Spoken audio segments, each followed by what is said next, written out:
Good morning students. सामाजिक विज्ञान कक्षा 6 वित्त की समझ। अपनी कक्षा के चारों तरफ नज़र दौड़ाइए।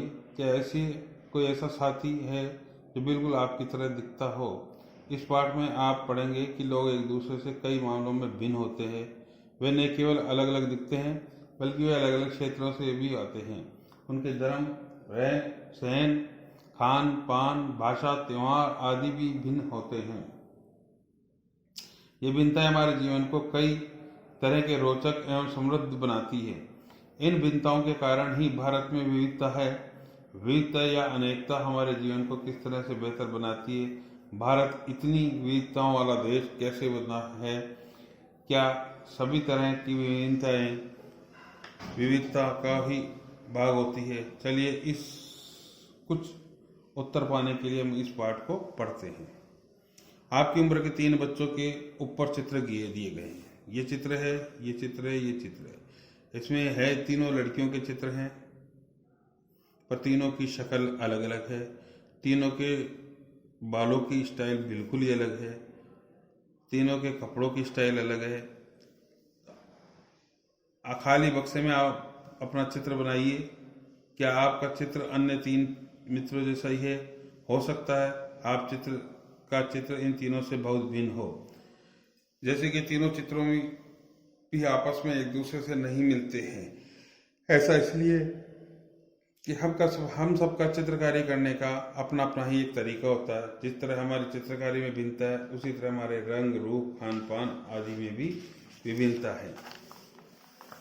अपने बारे में निम्नलिखित जानकारी दीजिए। बाहर जाते समय क्या पहनना पसंद करते हैं? मैं घर में कौन सी बात करना पड़ता हूँ? मेरा पसंदीदा खेल कौन सा है? मुझे कौन सी किताब के बारे में पढ़ना पसंद है? अपने अध्यापिका की सहायता से यह पता कीजिए कि आप में से कितनी साथियों के जवाब में एक जैसे हैं। जैसे आपने ये भरा, इसके बाद में अपने जो अध्यापक हैं उनसे पूछें कि आप में से कौन कौन सी ऐसे बच्चे हैं जिनकी आदतें आपके जैसे ही मिल रही है। सूची हूबहू हो, मतलब एक सेम जैसी हो, एक जैसी? शायद नहीं। हालांकि ऐसा होगा कि कई साथियों के कुछ जवाब आपके जवाबों से मिलते जुलते होंगे। कितने साथियों को आपकी जैसी किताबें पढ़ने पसंद है? आपकी कक्षा के विद्यार्थी कुल मिलाकर कितनी भाषाएं बोलते हैं? इनसे अब आपको यह अंदाज़ा लगा लेना होगा कि कई मामलों में आप अपने साथियों की तरह हैं और कई मामलों में आप उनसे बिल्कुल अलग हैं। कई चीज़ें हो सकता है आपकी और आपके दोस्त की मिल सकती है, अन्य दोस्तों से मिल सकती है। जैसे मान लो किसी को क्रिकेट खेलना पसंद है, तो हो सकता है कक्षा में 5 बच्चे और भी हो जिन्हें क्रिकेट खेलना पसंद है। जरूरी नहीं सबको हो सकता है आपको पैंट शर्ट पहनना पसंद हो, तो 2-5 बच्चे और भी हो सकते हैं जिन्हें पैंट शर्ट पहनना पसंद हो। बाकी हो सकता है जिनको जीन्स पहनना पसंद हो तो वो जीन्स पहनेगी। इसलिए कुछ की संभव है, बाकी पूरों की संभव नहीं है। आपको मान लो साहब कार्टून की किताब पढ़ना पसंद है, तो दूसरे को हो सकता है कहानी की पसंद हो। फिर से हो सकता है कि खेलों के बारे में पढ़ना पसंद हो। तो इसलिए एक से हो सकते हैं, नहीं भी हो सकते। दोस्ती करना, क्या ऐसे इंसान से दोस्ती करना आपके लिए आसान होगा जो आपसे बहुत भिन्न है? नीचे दी गई कहानी पढ़ें और इस बारे में सोचें। मैंने इसे एक मजाक की तरह लिया। मजाक जो कि एक फटे पुराने कपड़े पहनने उस छोटे से लड़के के लिए था जो जनपद के भीड़ भाड़ वाले चौराहे की लाल बत्ती पर अखबार बेचता था। मैं जब भी वहां से साइकिल से गुजरता था, वह अंग्रेजी का अखबार हाथ में लहराते हुए मेरे पीछे भागता और उस दिन की सुर्खियों को हिंदी अंग्रेजी के मिले जुले शब्दों में चिल्ला करके सुनाता था। इस बार मैं पटरी के सहारे रुका। मैंने उससे हिंदी का अखबार मांगा। उसका मुंह खुला का खुला रह गया। उसने पूछा, मतलब आपको हिंदी आती है? बिल्कुल, मैंने अखबार के पैसे देते हुए कहा। क्यों, तुमने क्या सोचा? वह रुका। पर आप लगते तो बड़े अंग्रेज हैं। वह बोला, मतलब कि आप हिंदी पढ़ भी सकते हैं?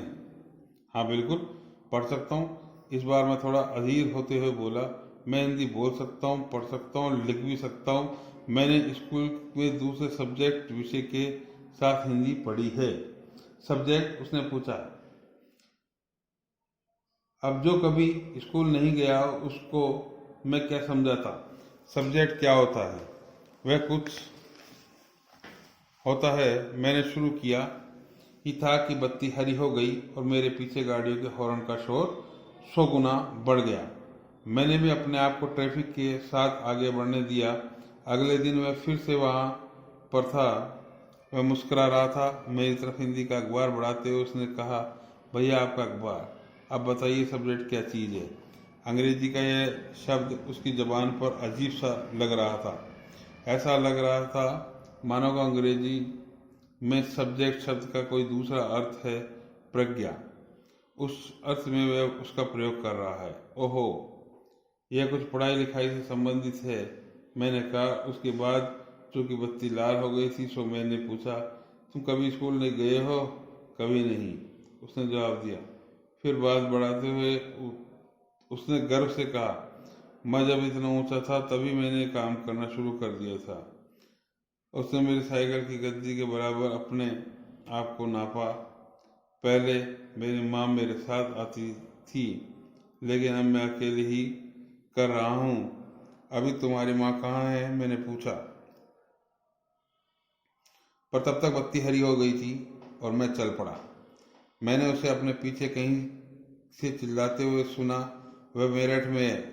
उसके साथ ही बाकी ट्रैफिक के शोरगुल में डूब गया। मेरा नाम समीर है, उसने अगले दिन कहा और बड़े शर्माते हुए मेरा नाम पूछा।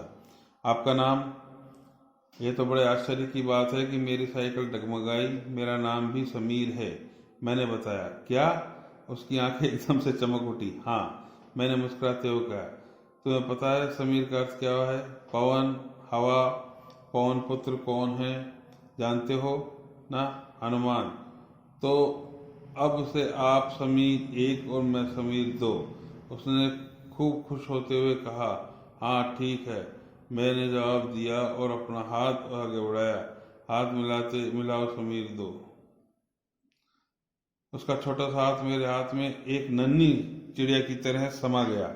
मैं साइकिल चला करके आगे बढ़ चुका था, पर उसके हाथ की गर्माहट अब तक महसूस कर रहा था। अगले दिन उसके चेहरे पर उसकी चिर परिचित मुस्कुराहट नहीं थी। मेरठ में बड़ी गड़बड़ हो गई थी, उसने कहा। वहाँ दंगों में बहुत लोग मारे गए हैं। मैंने मुख्य अखबार की सुर्खियों की तरफ देखा। बड़े बड़े अक्षरों में लिखा था, सांप्रदायिक दंगे। लेकिन समीर, मैंने शुरू किया ही था कि मैं मुस्लिम समीर हूँ, वह बोल पड़ा। और मेरे सभी लोग मेरठ में हैं। उसकी आंखें भर आई जब मैंने उसके कंधे पर हाथ रखा और उसने नज़र ऊपर नहीं उठाई।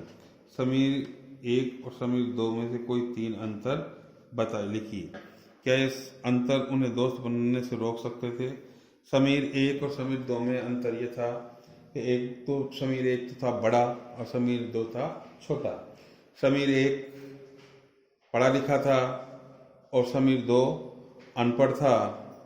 समीर 1 हिंदू था, समीर 2 एक मुस्लिम था। इसी प्रकार से समीर 1 का रंग श्वेत था, जबकि समीर 2 का रंग अश्वेत था। कल हम नई कहानी पढ़ेंगे। तब तक के लिए बच्चों यहीं रोकते हैं। गुड बाय, थैंक यू, शुक्रिया।